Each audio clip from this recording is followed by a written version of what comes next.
Good morning students. Dear students, हम अलंकार का टॉपिक कर रहे थे और अलंकार के टॉपिक में हमने अलंकार की परिभाषा, अलंकार के भेद और उसके बाद शब्दालंकार में से अनुप्रास, यमक और सलेश अलंकार तक कर लिए थे। आशा है वे आपको समझ आ गए होंगे।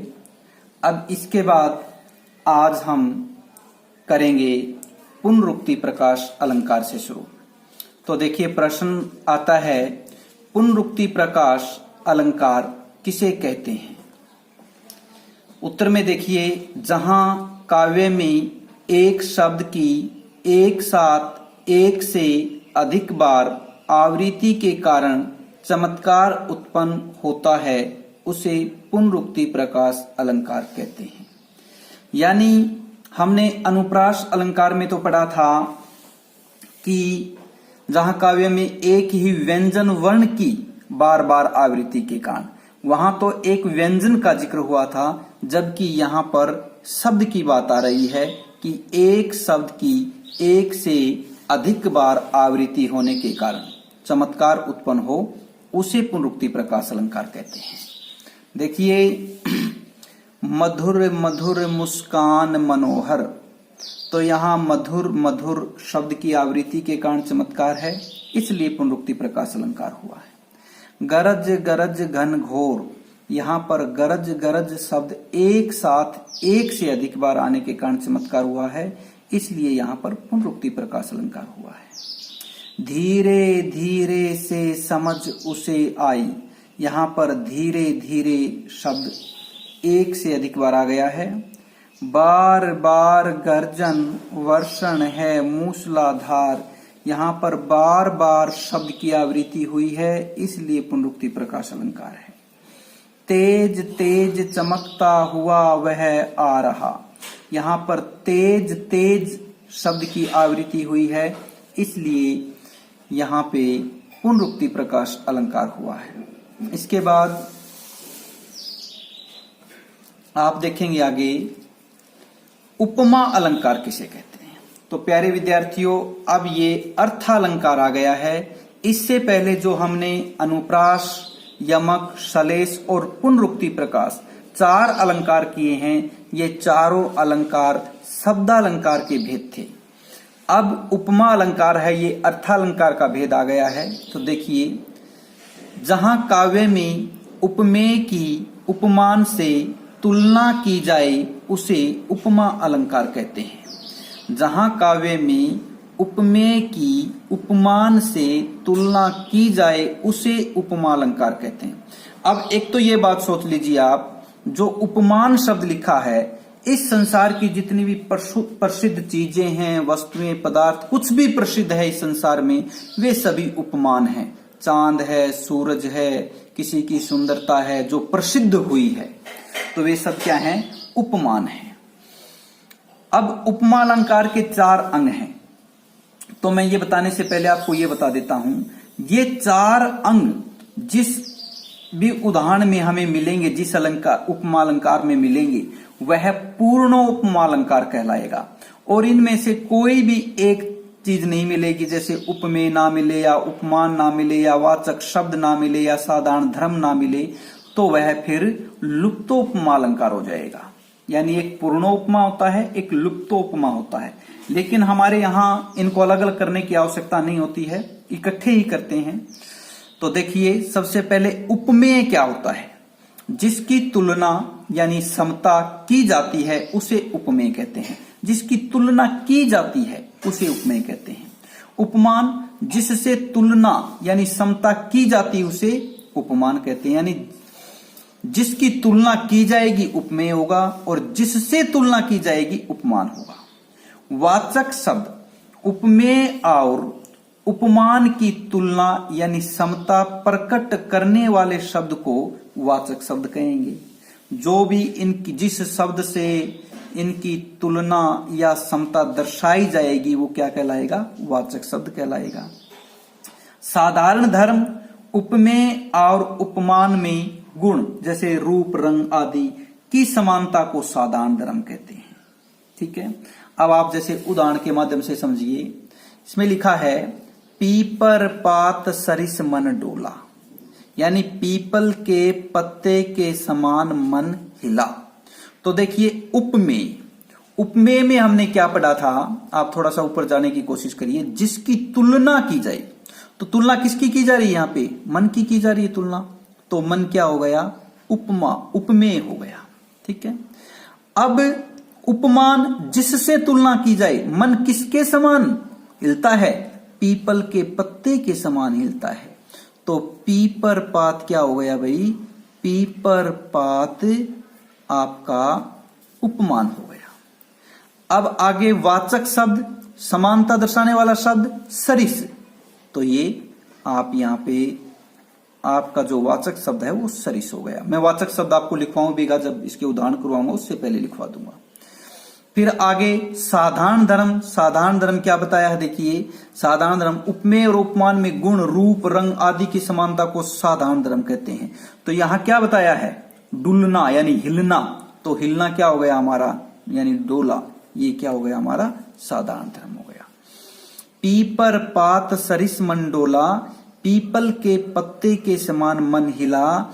इसमें मन है, यानी किसकी तुलना की गई है, मन की, तो उपमेय हो गया। किससे तुलना की गई है, पीपल के पत्ते से, तो उपमान हो गया। वाचक शब्द समानता किससे दर्शाई गई है, सरिस से दर्शाई गई है।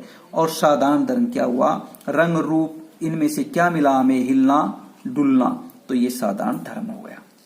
आशा ये समझ में आ गया होगा आपको। देखिए अब वाचक शब्द देखिए, सा, से, सी, सम, सरिस, तुल्य, सरीखी, सरीखा, इस प्रकार के ये क्या होते हैं, वाचक शब्द होते हैं। तो ये हमें याद कर लेने चाहिए। उपमा अलंकार के जो वाचक शब्द हैं, सा, से, सी, सम, सरिस, तुल्य, सरीखी, सरीखा आदि जो भी हैं। देखिए तारा सी तुम सुंदर, तारा सी तुम सुंदर, तुम क्या है, उपमेय है। तारा क्या है, उपमान है। सी क्या है, वाचक शब्द है। और सुंदर क्या है, साधारण धर्म है। हरिपद कोमल कमल से, यानी जो हरि के चरण हैं वे कमल के समान कोमल हैं। नवनीत सा सागर, सागर किसके समान है, नवनीत सा, नवनीत सा, इसमें साधारण धर्म नहीं आया है। तो यहां देखिए सागर, ये तो उपमेय हो गया हमारा, नवनीत उपमान हो गया है, और सा वाचक शब्द हो गया है। तो सागर नवनीत सा, यानी मक्खन सा, नवनीत होता है मक्खन यानी घी, घी के समान है। सागर किसके समान है, मक्खन के समान है। कबीर माया मोहिनी जैसे मीठी खांड, कबीर जी कहते हैं कि माया ऐसी मोहने वाली होती है जैसे कि मीठी खांड, यानी मीठी खांड के समान मनुष्य को मोहने वाली होती है, कबीर जी कहते हैं।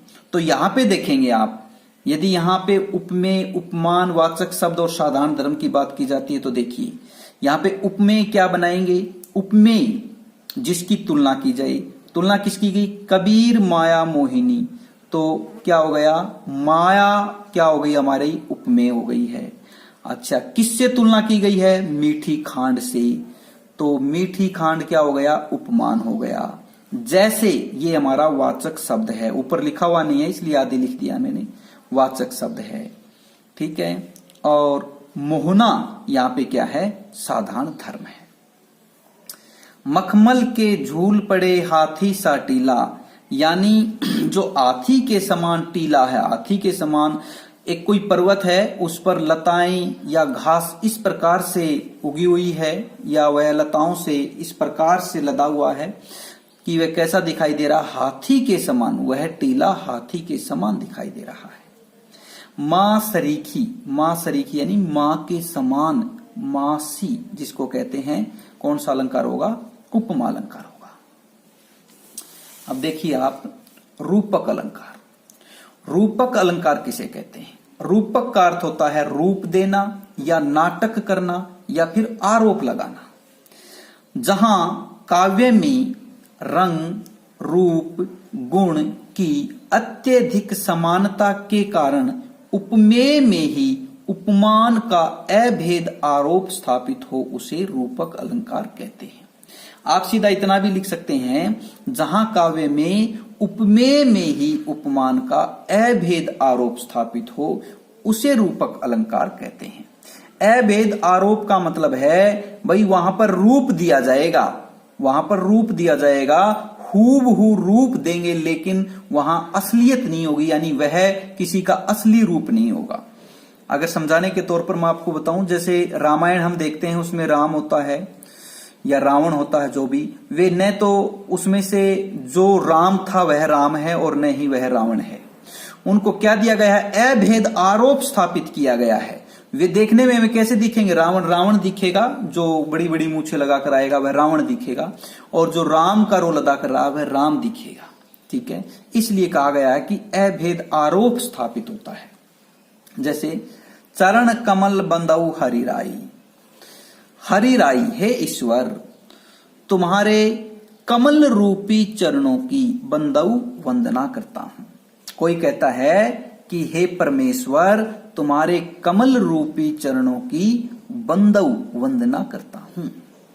आए महंत वसंत, महंत रूपी वसंत आ गया, महंत रूपी वसंत आ गया। मैया मैं तो चंद्र खिलौना लेहऊ, बच्चा कहता है मैया मैं तो चंद्र खिलौना, चंद्र रूपी खिलौना यानी चांद रूपी खिलौना लेहऊ लूंगा। हे मां मैं तो चांद रूपी खिलौना लूंगा। दुख है जीवन तरु के मूल, दुख जीवन रूपी पेड़ के मूल हैं या जड़ हैं। कहने का तात्पर्य है कि जो जीवन रूपी पेड़ है उसमें दुख समाये हुए हैं। भजू मन चरण कमल अविनाशी, क्या कहता है? भजू मन, मेरा मन तुम्हारे चरण रूपी कमलों को, कमल रूपी चरणों को भज रहा है। मेरा मन तुम्हारे कमल रूपी चरणों को भज रहा है। तो प्यारे विद्यार्थियों, आज के लिए इतना ही। इसमें जो आगे अलंकार रहते हैं वे अगले क्लास में करेंगे। ये साथ ही साथ आप अपनी फेर नोटबुक में लिखते रहें और याद करते रहें। धन्यवाद।